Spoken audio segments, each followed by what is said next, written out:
Good morning, everyone. Good morning. Welcome to another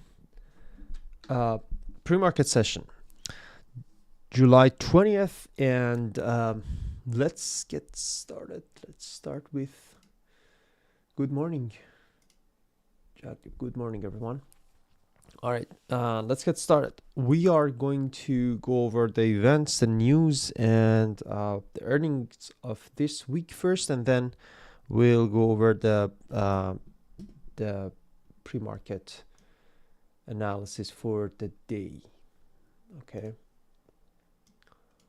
All right. So on the economic calendar side, first of all, this week we have only Wednesday and Thursday with major market mover events, and it's technically mainly Thursday, which is jobless claim, and apart from that, we don't have a heavy economic calendar.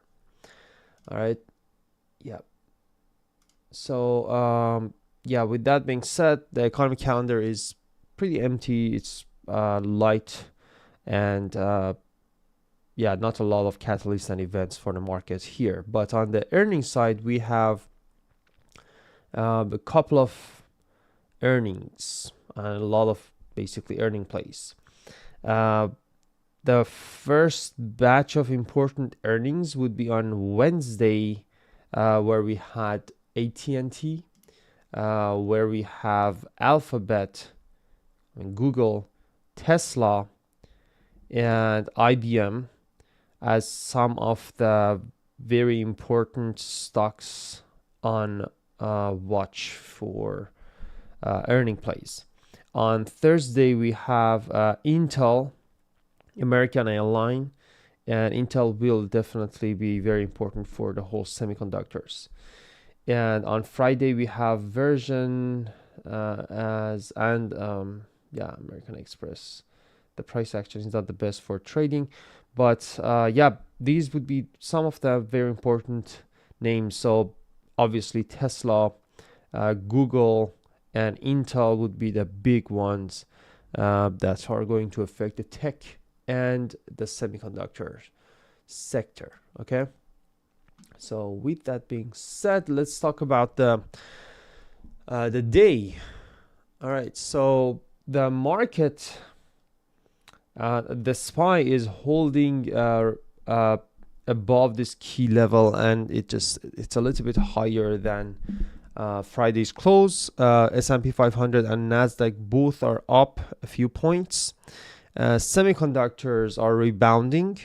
They're recovering after last week's sell-off. MU is the biggest gainer among all the semi names, and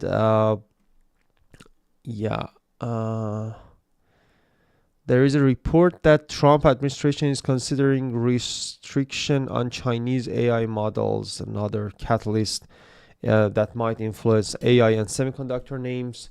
And on the oil and geopolitical side, oil is very volatile. Initially, it fell because of possible Iran-US negotiations. I don't know how many times we heard this word in the last couple of months. But then later there was a ban on maritime traffic for Saudi-linked vessels, and because of that, the price of oil is pretty volatile. Heavily, as we already explained, heavily news-related and catalyst-related moves. But obviously, we are seeing the price went from 67 all the way up till this 684 for 85. It went all the way up till 85, hit this 50 SMA and rejected. All right. That would be, I guess, it. Apple raised iPhone prices by 17% in Japan, and SpaceX is targeting July 23rd for the next Starship launch. And the SpaceX, for those who were talking about or asking about SpaceX, as you see, this is exactly what we talked about before, right? SpaceX totally sold off, went below the IPO range, and it's going down straight for like 5-6 days. It's selling off. and that is a very typical post IPO price action.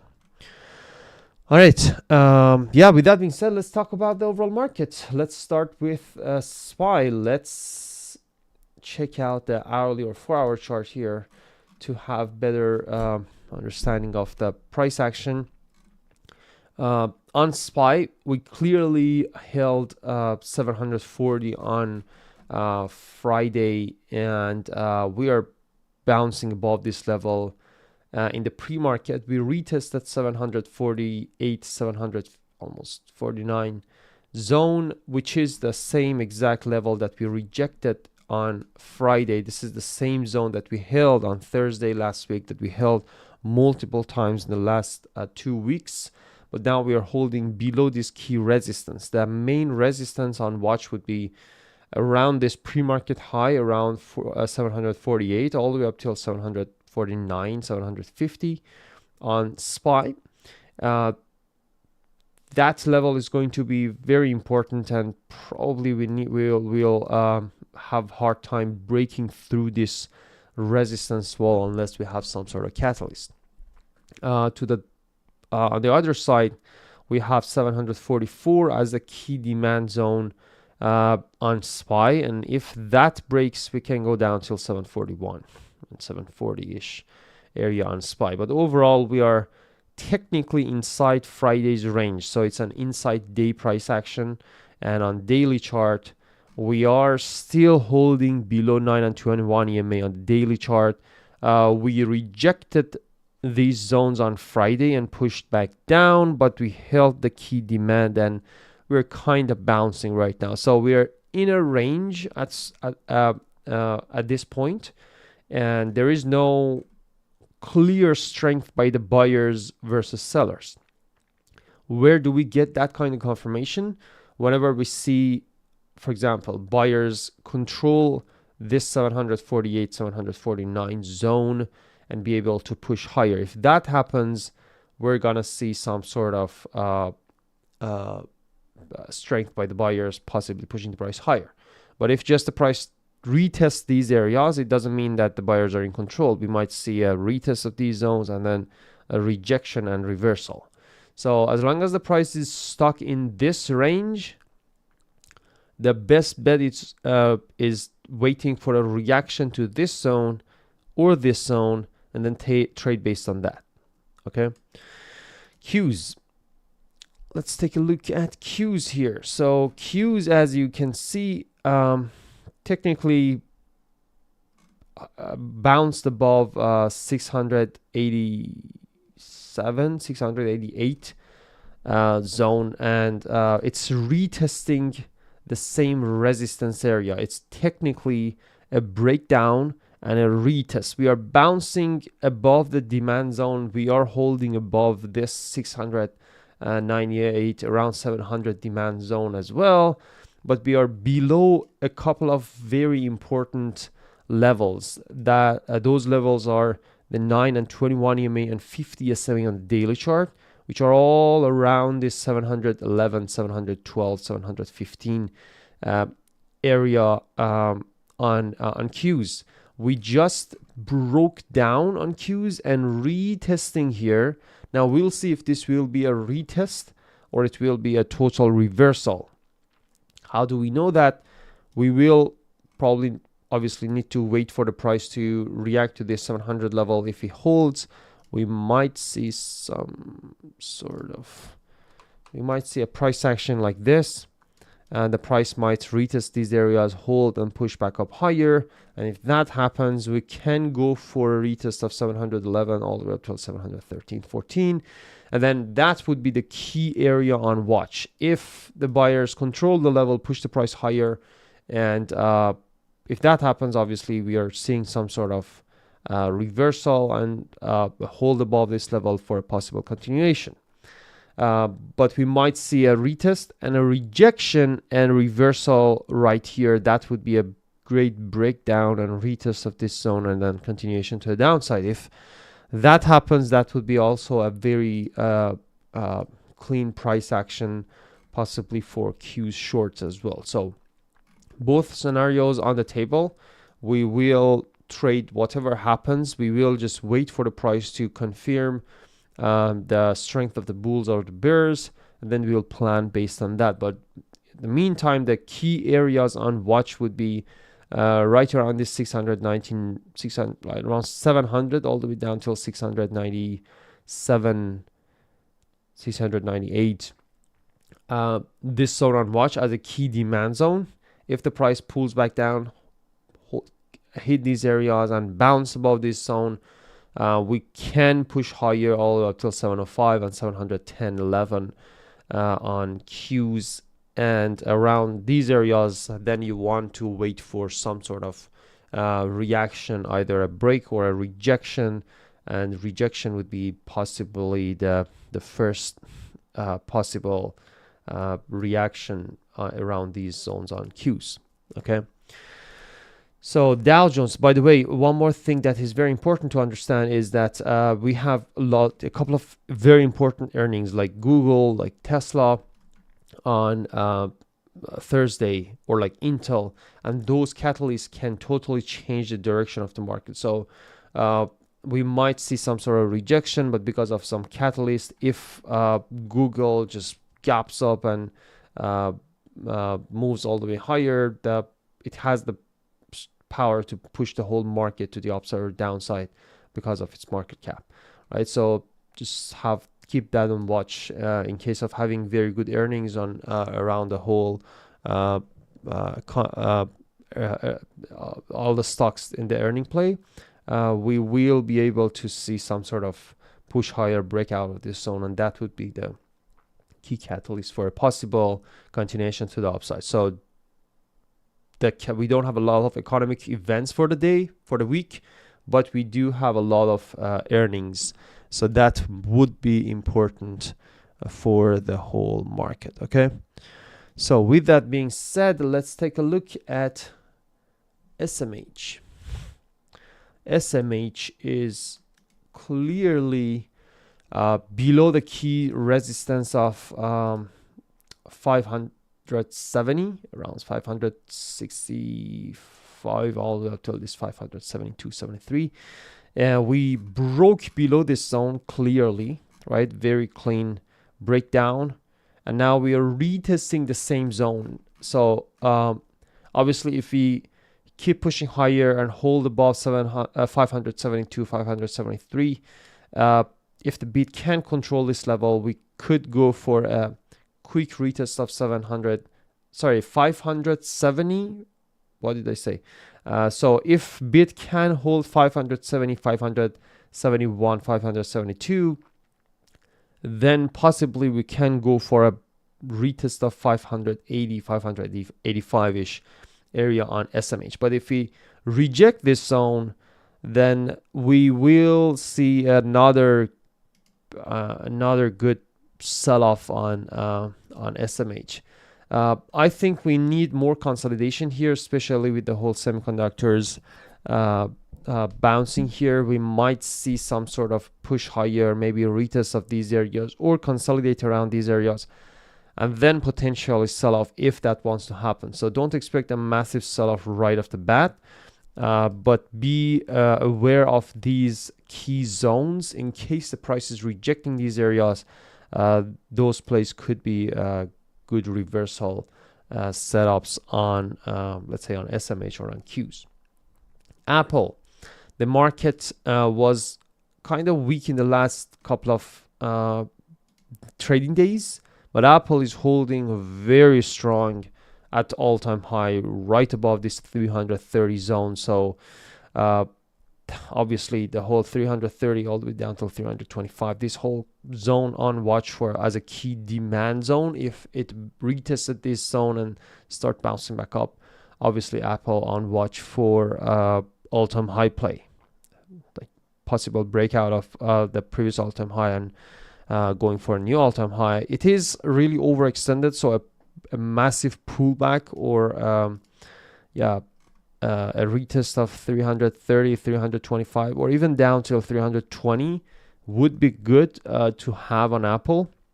But Apple technically, based on its historical price action, when it gaps up or like has a bullish move, it doesn't really pull back that much. It just consolidates for a really long time and end up becoming a really choppy price action.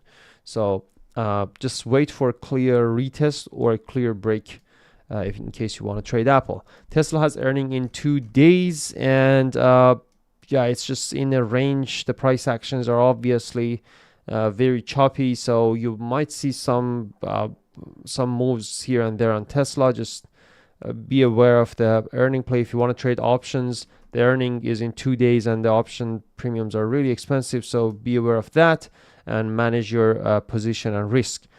But overall, post earning, if Tesla gets below this 367 or probably get above, it's really far from here, but above 420, or at least we get some sort of momentum, some sort of good or bad catalyst, bad earning, we might see some sort of cleaner price action on Tesla.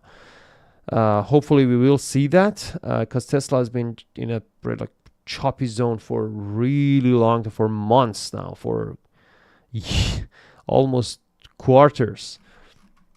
And yeah, Tesla definitely on watch out of this 366 or above 420, obviously, ideally.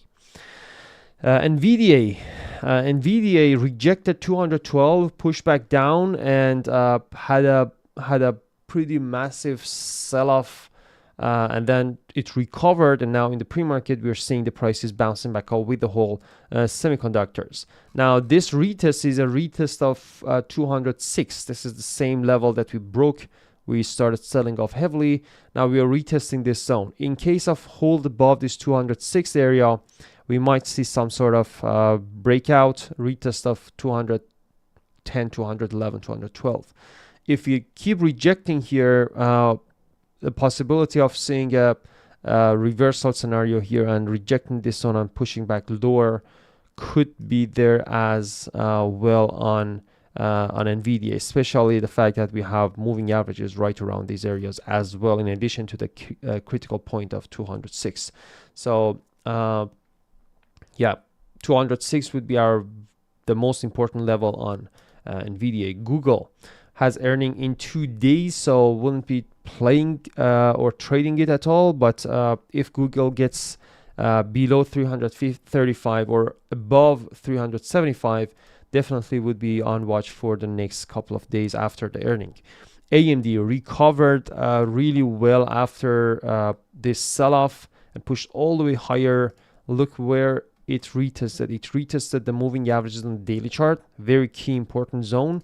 And on the hourly chart, we're seeing that the bid is for now holding this demand zone. So as long as we hold this demand zone, we're good on AMD. But if we reject or basically break this zone and push lower, then we are gonna see some sort of again selling pressure on AMD. Probably the whole semiconductors will give us some sort of idea by that time. But the key levels on watch on AMD would be 502 and this 533, 534 as a key resistance, and as a key demand zone on AMD. Intel has earning in 2 days, and Intel had a massive sell-off. It broke below this key zone of 99, around 100 zone, and now it's retesting the level. Definitely, if it, I mean, in the pre-market, surprisingly, it's rejecting this 98, 99 zone. So if it pushes a little bit higher and reject it and break below this zone and break probably this bear flag that it's forming, definitely on watch for short. I would say the best bet is to trade shares on Intel, not options, because of its the earning that it has in like 2 days. Meta held 640, 645 demand zone really well. It had a massive pullback, retested 625 and bounced back up. Pretty good hold. I like this overall hold on Meta above 653, 654. Definitely on watch for a possible push higher for a retest of 670. MU had a good recovery and retested the pre-market, Friday highs. The pre-market basically retested Friday highs, and right around 905 all the way up till 930 on watch as key resistance. So I would possibly move the direction of this one here. So yeah, this would be the possible key zone on watch on MU. In case it keeps rejecting this zone, we're gonna see a reversal scenario pushing the price lower. But if it holds this 890, 930, this whole zone push higher, probably we need the whole semiconductor strength for that price action. But if that happens, definitely on watch for a possible long scenario, or if it pushes higher, keeps rejecting, very similar to the other semiconductors and cues, we might see a break below this bear flag. Microsoft is at the keys demand of 389, 390. So ideally, if you hold here, the best scenario here is a hold at this level and a bounce above this zone, pushing the price higher. So 395 zone on watch for a possible breakout and continuation here on Microsoft. That's the only and the best play possibly on Microsoft. Amazon rejected this whole zone, so I don't really like Amazon's price action that much with all the rejections. Obviously, if it gets above 251, 252 zone, could be interesting for a possible retest of 259, 260 and continuation. That would be the possible only scenario on Amazon. Nothing there. Netflix had earning and it bounced back up, retested $69, $70 zone. So Friday high on watch. If it breaks above 69.5, we could go for another gap fill to 72, 73. If it breaks below 65, on watch for a sell-off continuation. All right. Awesome. So with that being said, I will be going ahead and trade live with the team. If you want to join us, make sure you check out the link in the description and trade live with